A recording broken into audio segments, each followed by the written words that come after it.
The emergency klaxons died mid-scream when the power grid finally gave out. In the sudden silence, Danny Reeves could hear his own breathing inside the maintenance helmet, loud and ragged against the plastic shield. Red emergency strips barely illuminated the corridor as he crawled through the access tunnel, toolkit banging against his hip with every movement forward. Everyone else had evacuated 6 hours ago. The last shuttle had left without him because he refused to abandon his equipment in Sector 7. 20 years of collecting the right tools, the ones that actually worked instead of the cheap station-issue garbage, and some pencil pusher expected him to just leave them behind because of a containment breach. Danny pulled himself out of the tunnel and stood in what remained of the research lab. Glass crunched under his boots. The specimen tanks lined one wall, all of them shattered, all of them empty. Viscous fluids pooled on the floor, mixing with sparking wires and broken equipment. The scientists had been growing something in those tanks, something the Combine Alliance had paid a fortune to develop in secret. Whatever it was, it had gotten loose. His toolkit sat exactly where he left it, next to the ventilation panel he had been repairing when the alarm started. Danny grabbed it and turned to leave. That was when he heard the sound, scratching, wet and deliberate, coming from inside the air duct. Every instinct told him to run. The evacuation order had been clear. Catastrophic biological containment failure. Do not attempt recovery of materials or personnel. The thing in those tanks was designed to kill. That much was obvious from the reinforced glass and the weapons mounted around each container. But the scratching sounded small. Uncertain, Danny approached the duct opening and shined his light inside. Two eyes reflected back at him, deep yellow and slitted like a cat. Then the creature moved closer, and he saw what the Combine had created. It was no bigger than a house cat, but built like something that would grow into a nightmare.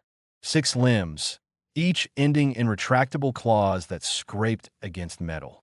Chitinous plates covered its body, black and gleaming, already harder than the steel it crouched on. The head was elongated, eyeless except for those yellow orbs set deep in the skull, and the mouth held rows of teeth that looked designed for tearing through hull plating. The creature hissed at him. Not aggressive, defensive. It pressed itself against the back of the duct, trying to make itself smaller.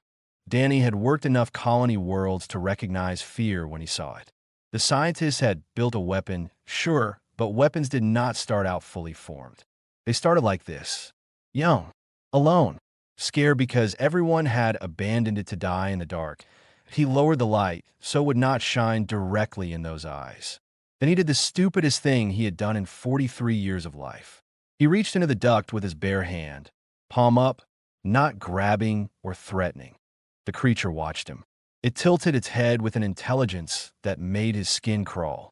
Those yellow eyes studied his face, his hand, calculating something that Danny hoped did not end with his arm getting ripped off. Minutes passed. The emergency lights flickered. Life support was failing across the station. Soon this whole sector would be as dead as the void outside. The creature crept forward. It moved with liquid grace, each limb finding purchase silently despite the claws. When it reached his hand, it did not bite. It pressed its chitinous head against his palm, the way a frightened animal might seek warmth.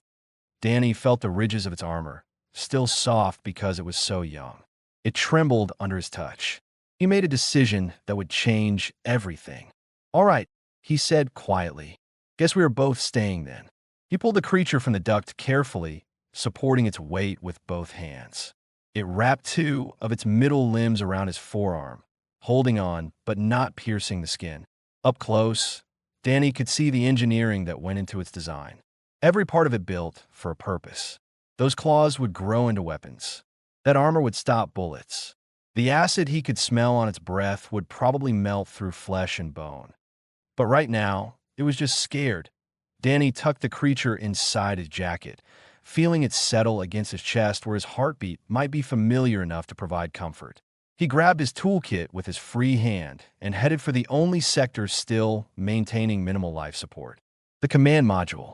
It had independent power and recycling systems designed to function for months without resupply. The walk through the dying station took an hour. Every few minutes, another system would fail. Lights went out. Doors sealed. The temperature dropped steadily as heating elements shut down.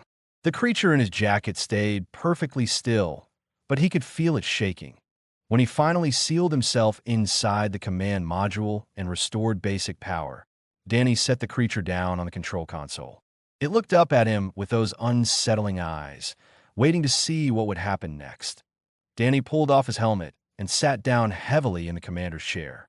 The creature climbed into his lap immediately, curling into a ball against his stomach.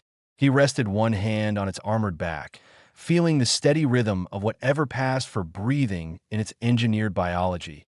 Outside, the station drifted dead in space. Inside, a weapon designed to conquer worlds fell asleep in the arms of the only human who was not afraid. The food synthesizer sputtered out its last protein bar 3 months after Danny and the creature started living together. Danny stared at the machine's error display, then at the pile of similar bars he had been stockpiling.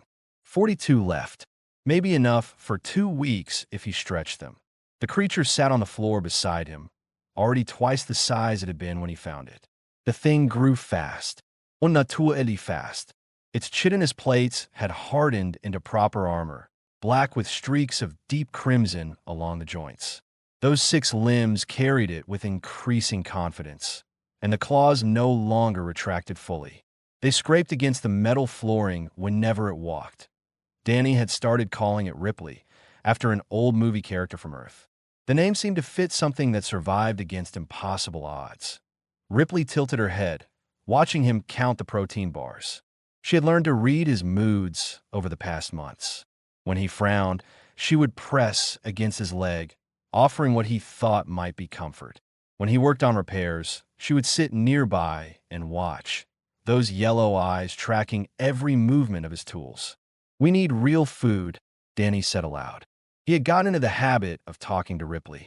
She did not understand words yet, but she responded to tone. The hydroponics bay still has power. Might be able to get something growing. Ripley made a sound, somewhere between a chirp and a growl. Danny had learned her vocalizations too. This one meant curiosity or agreement. He still was not entirely sure which. They made their way through the dark corridors together. Danny had restored life support to only 3 sections of the station. Command module, 1 maintenance bay, and the route between them. Everything else sat cold and airless. Power was precious. The fusion reactor would keep running for years, but only if he did not waste it on empty rooms. The hydroponics bay sat at the far end of the maintenance section. Danny punched in his override codes, and the door cycled open with a hiss of equalizing pressure. Grow lights flickered on automatically, bathing rows of empty planting beds in artificial sunlight. Ripley hissed and backed away from the doorway. The lights. She had never seen anything that bright. Danny had kept the station dim to conserve power. "It's okay," he said, keeping his voice calm. "Just lights. They help plants grow. Plants make food." He stepped inside slowly, letting Ripley decide whether to follow. After a moment, she crept through the doorway, staying low to the ground, every muscle tensed like she expected an attack. The lights reflected off her armor, turning the black plates into shimmering mirrors. Danny found the seed storage in a climate-controlled locker. Dozens of varieties, all vacuum-sealed and rated for long-term storage. Tomatoes, beans, lettuce, carrots. He grabbed what looked easiest to grow and started prepping the soil beds. Ripley investigated the bay, sniffing at empty planters and abandoned equipment. She moved differently now than she had as a hatchling. More controlled, more dangerous. When she turned her head, Danny caught glimpses of the additional teeth growing in her jaw. When she flexed her limbs, he saw muscle mass that could easily snap his spine, but she stayed gentle around him. She had learned to measure her strength, to move carefully in the confined spaces they shared. Once, she had accidentally knocked him over while playing, and the look in her eyes afterward, that strange mix of concern and confusion, convinced Danny that she understood she could hurt him. She had been more careful ever since that he finished planning the first bed and stood, stretching his back.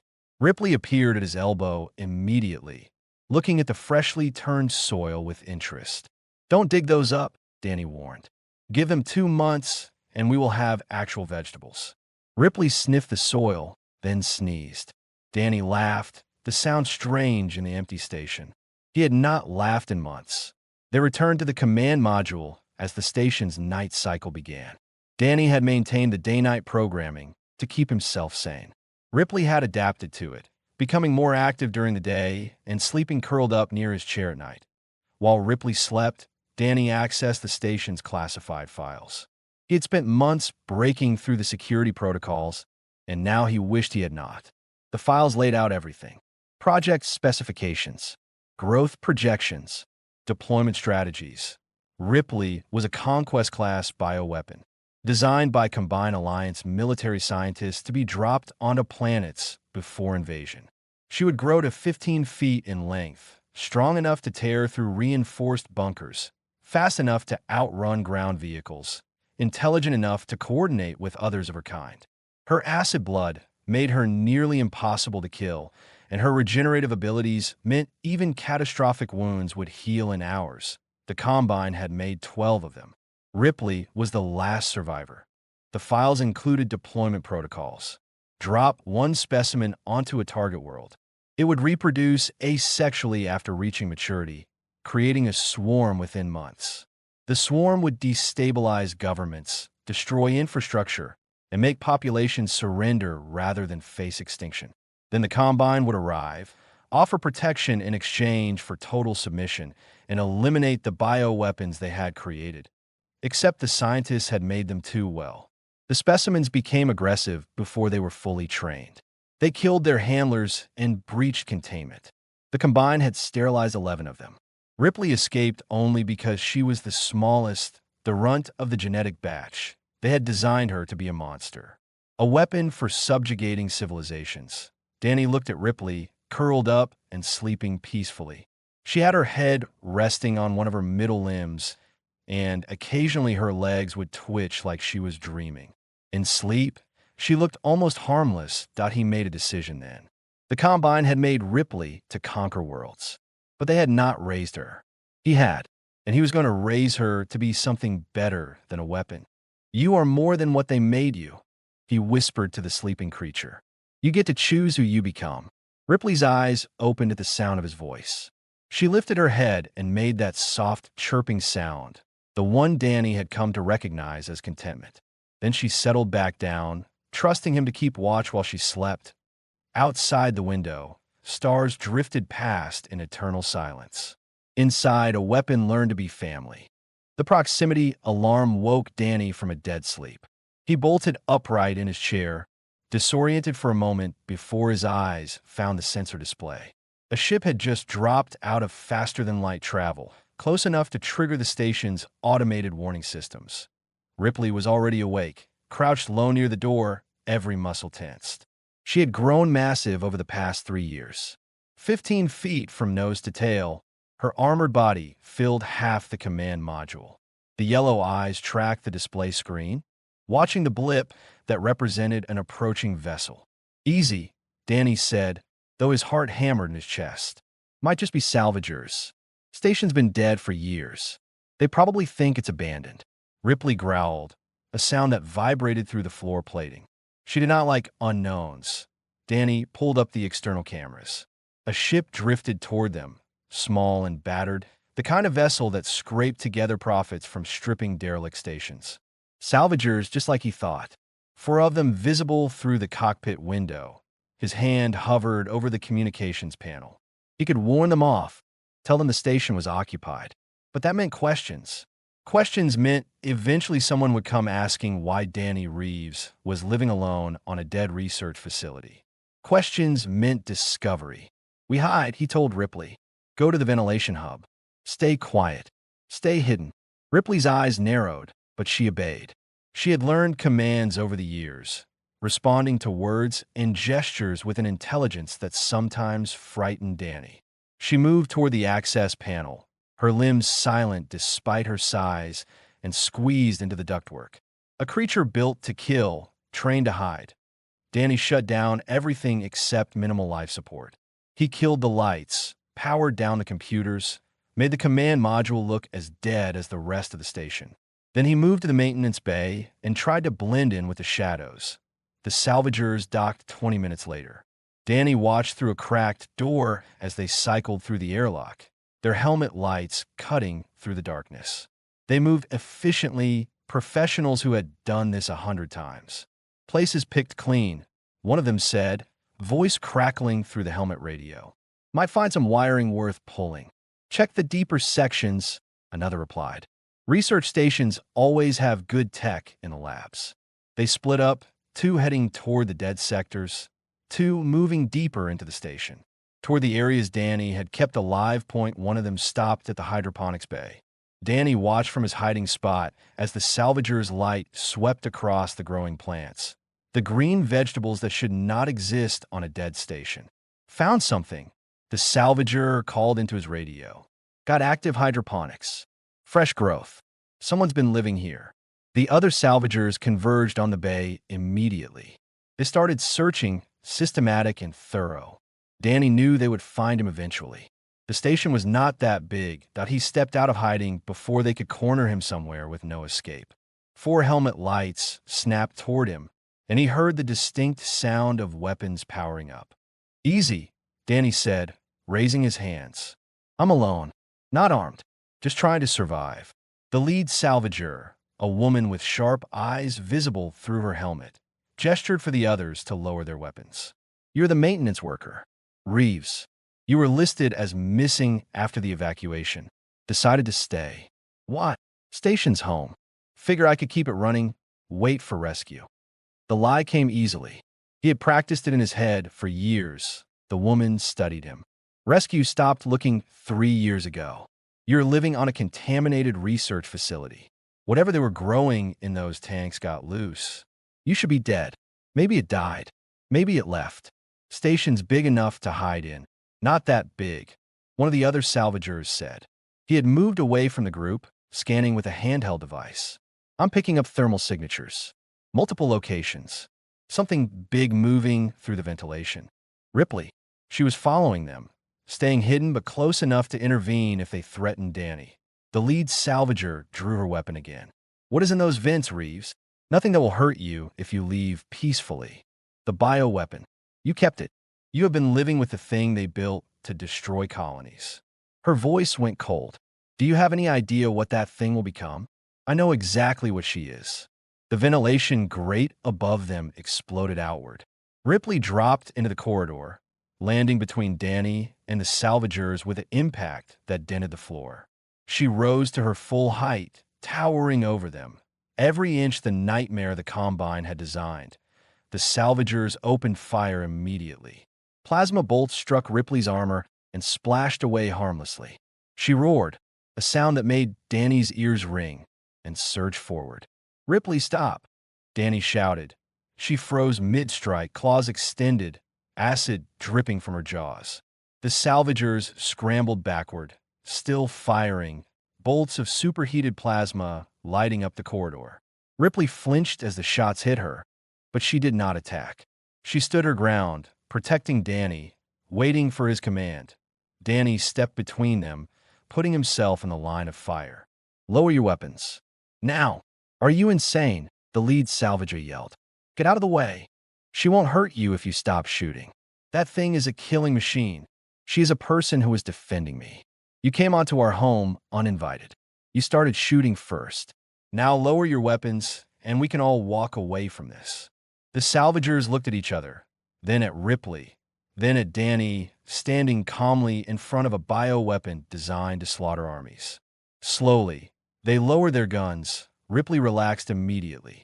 She made a soft chirping sound and pressed her head against Danny's shoulder, the way she always did when she wanted reassurance. Up close, the salvagers could see the intelligence in those yellow eyes. The restraint. The choice not to kill when killing would have been easy. How? The lead salvager whispered. Raised her, Danny said simply. From a hatchling? She is not what they made her to be. She is what I taught her to become. That is impossible. The file said they were untrainable, aggressive, violent. The files were written by people who saw her as a weapon. I saw her as scared and alone. Turns out that makes all the difference.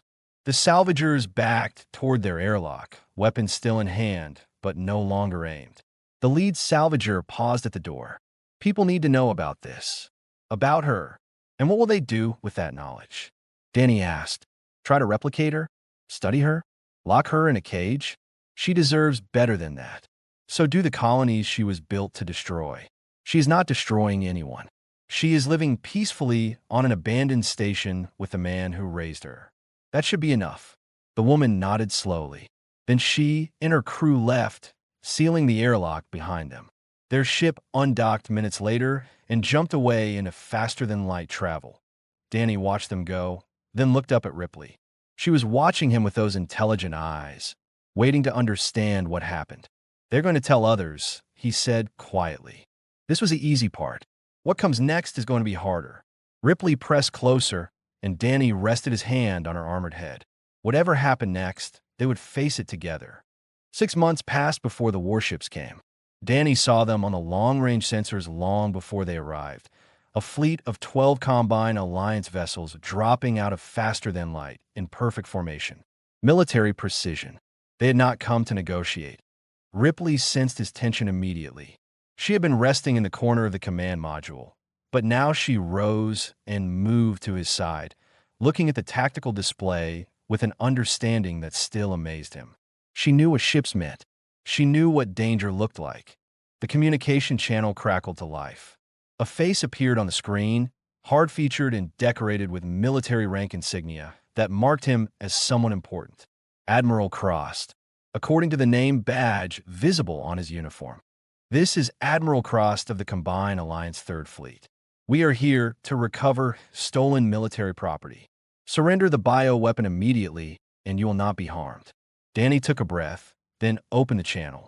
This is Danny Reeves. There is no stolen property here. Only 2 people living peacefully on an abandoned station. Cross' expression did not change. The specimen designated Conquest 7 is Combined Alliance property, developed at significant expense for military applications. Its theft constitutes a serious crime. Surrender it now. She is not in it. Her name is Ripley, and she is not property. The specimen is a weapon system, not a person. It has no name, no rights, and no legal standing. You have 30 minutes to comply with lawful military orders. After that, we will board the station and retrieve our property by force. The channel closed. Ripley growled, a deep rumbling that Danny felt through the floor. She understood enough. The ships outside wanted to take her away from him. Not happening, Danny said firmly. He pulled up the station's security systems, ancient protocols he had spent years learning to operate. The research facility had been designed to contain bioweapons.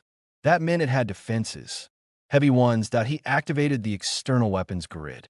Automated turrets emerged from the station's hull, tracking systems locking onto the combined vessels. Not enough firepower to destroy warships, but enough to make boarding difficult. Then he did something that would either save them or doom them. He accessed the station's communication array and broadcast on every frequency, sending a data package to every ship within range. Trade vessels, colony transports, independent news networks. Anyone listening. The package contained the classified Combine files he had recovered. Project specifications. The purpose of the bioweapons. The intended use against civilian populations. And footage from the station's security cameras showing Ripley's creation, growth, and the life she had built with Danny.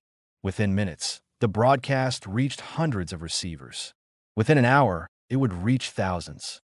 The Combine's secret weapon program was secret no more. Admiral Cross's face reappeared on the screen, his expression no longer neutral. He looked furious. You have made a serious mistake, Reeves. That information is classified. You have committed treason against the Alliance. I committed transparency. People deserve to know their government was building bioweapons to use against them. Those weapons were designed to end conflicts quickly, to prevent prolonged warfare and civilian casualties. By dropping monsters onto populated worlds. Real humanitarian of you. The first boarding craft launched from the Combine vessels.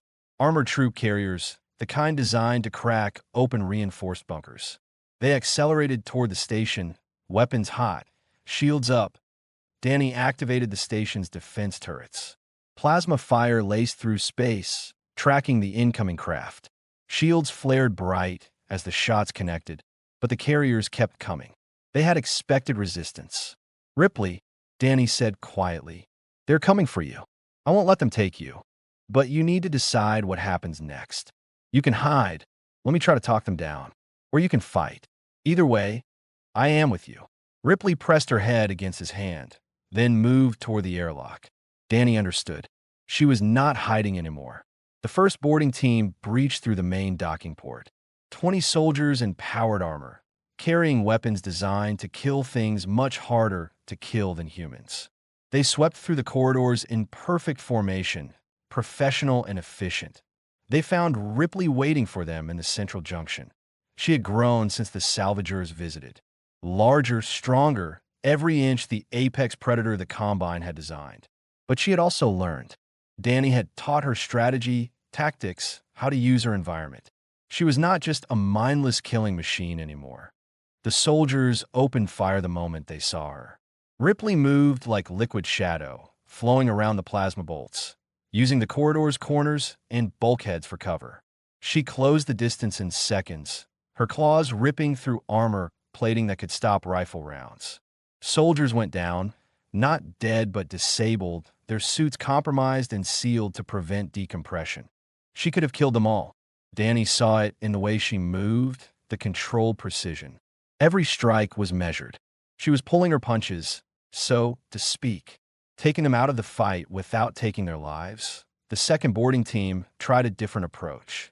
They used gas, grenades, filling the corridors with chemical agents designed to incapacitate even heavily augmented targets.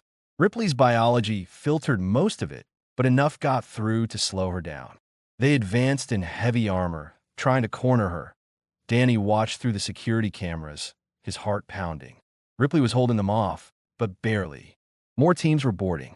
Eventually, they would overwhelm her through sheer numbers. He opened a channel directly to Admiral Cross. Call them back. Now, or I start venting atmosphere in the sections they occupy. You would kill your own people. They're not my people. They're soldiers following illegal orders to capture a sentient being.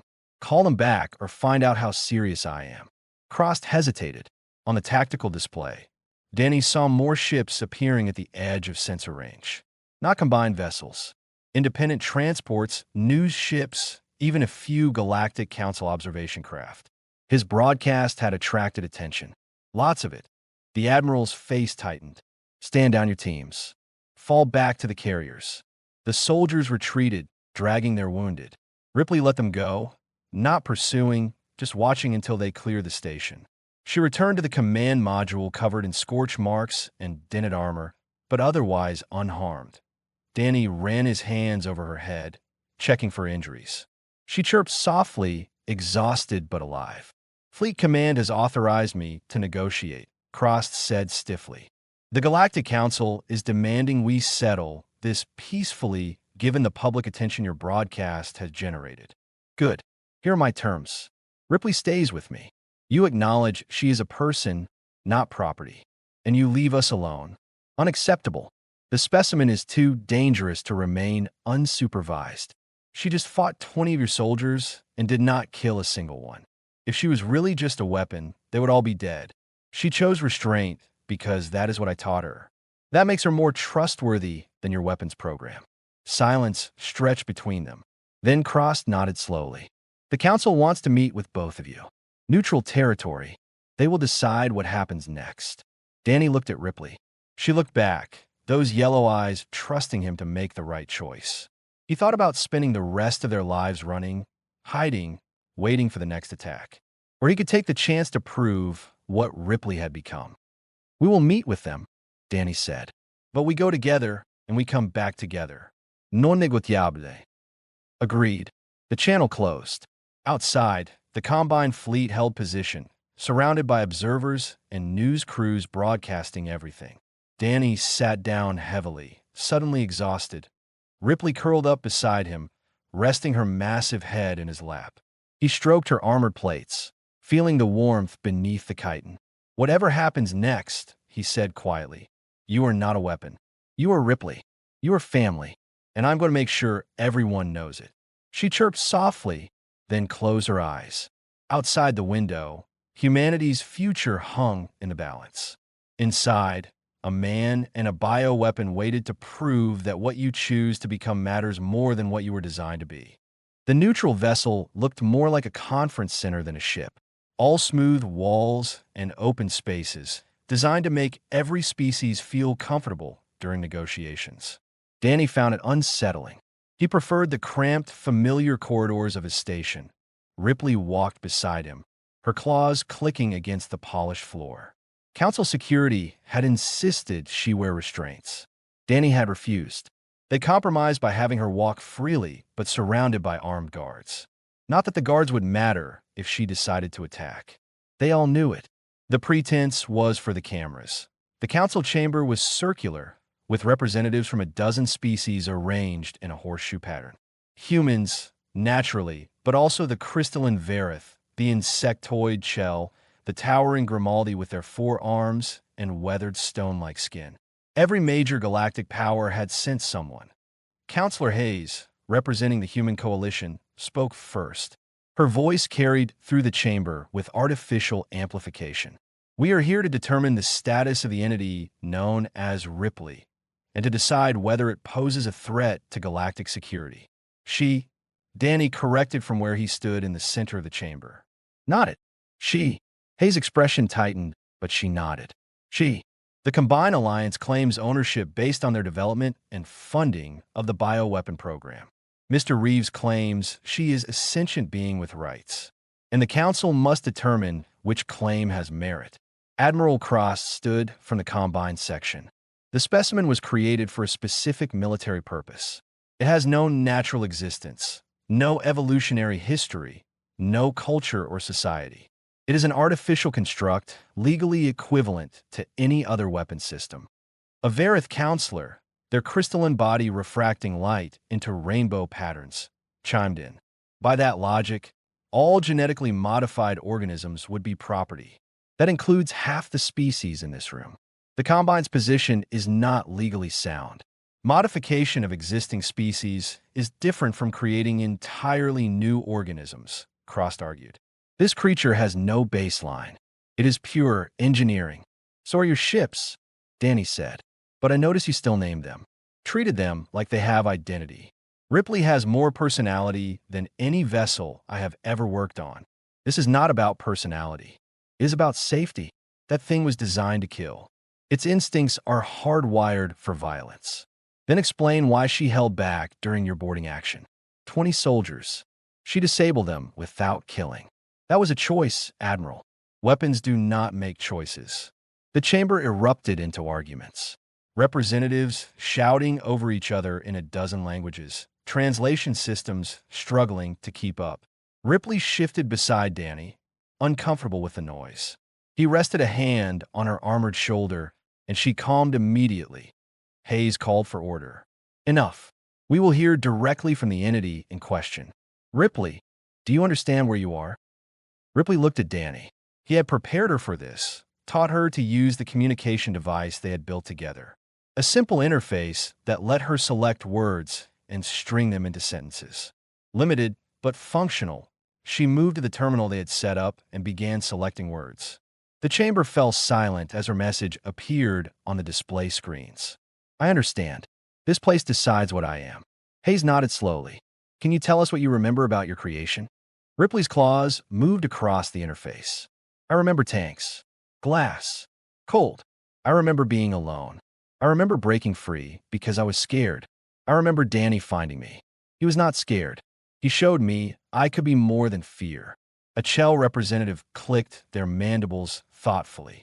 "Do you remember your intended purpose? What you were designed to do?" "I remember.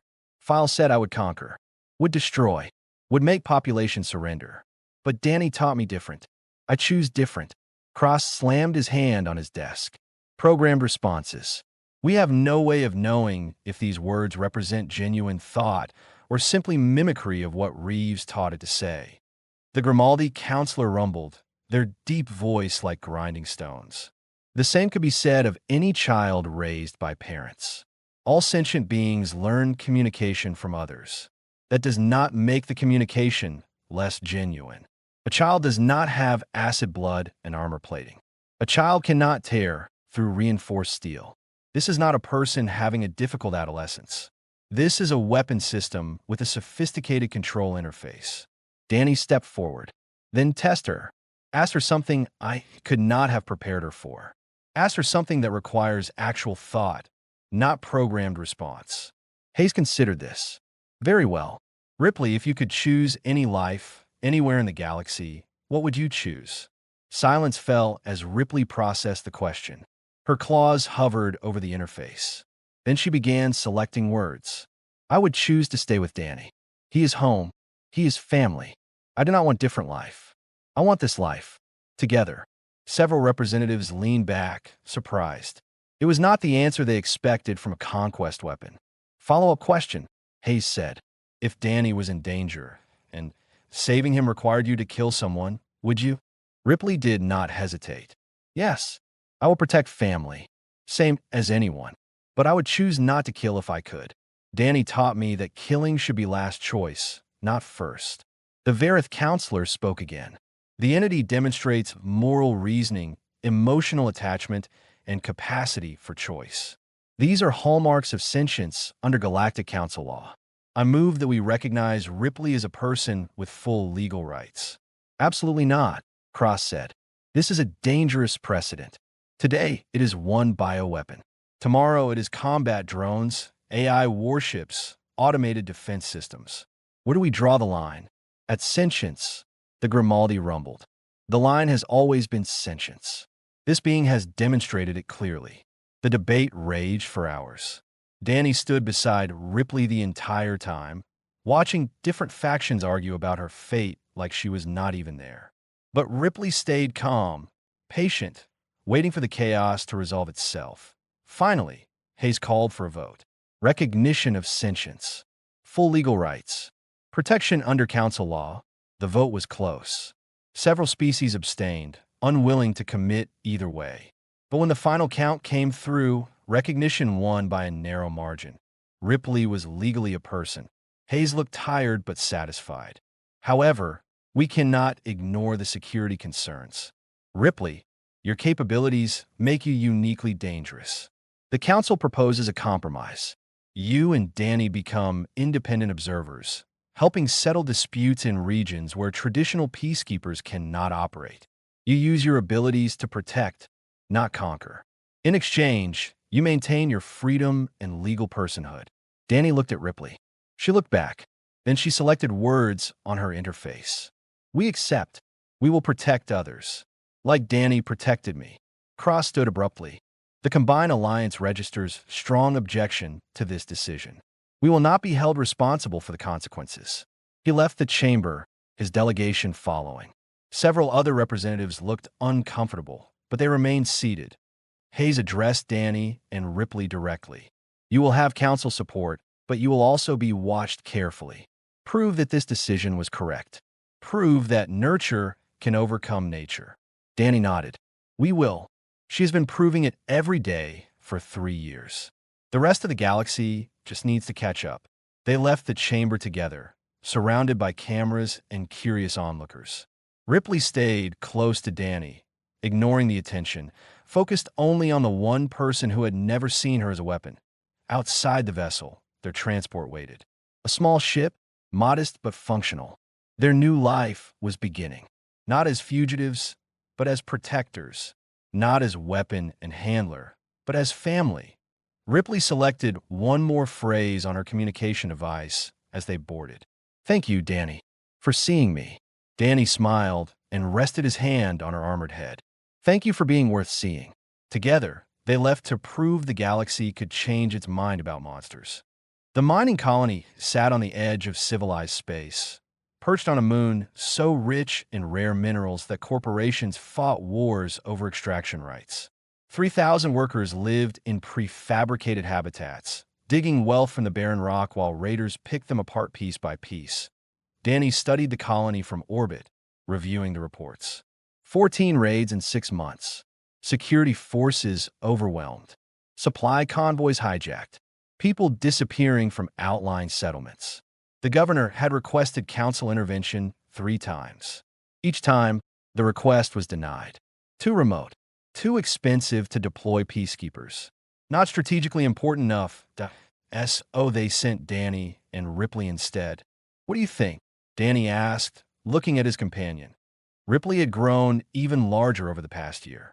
Nearly 20 feet now, her armor plates thick as starship hull plating, her claws capable of shredding reinforced steel. But she moved with grace, settled comfortably in the transport ship's cargo bay that they had converted into her living space. She touched her communication interface. Colony is scared. We help scared people. That is what we do now. Danny smiled. Her language skills had improved dramatically. She still used simple sentences, but the thoughts behind them were complex. The raiders are heavily armed.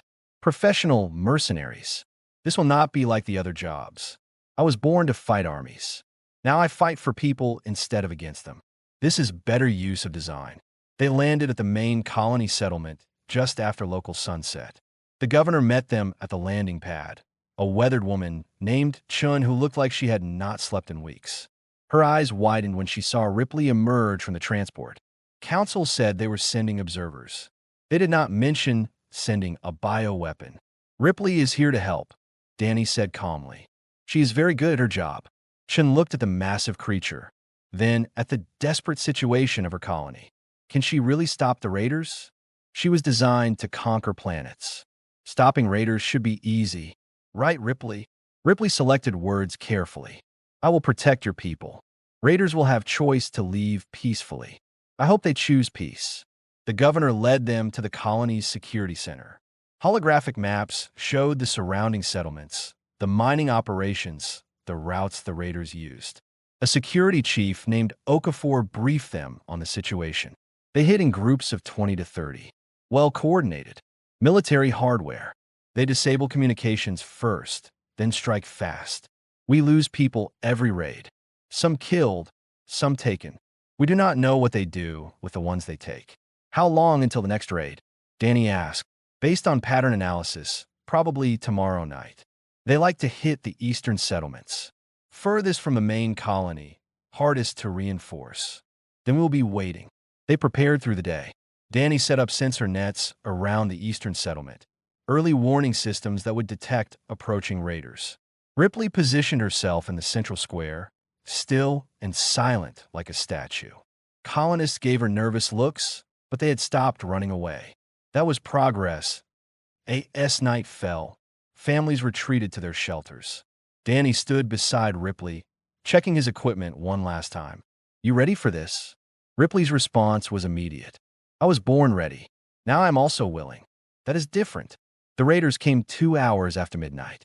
30 of them in armored vehicles, weapons hot, moving with practiced efficiency.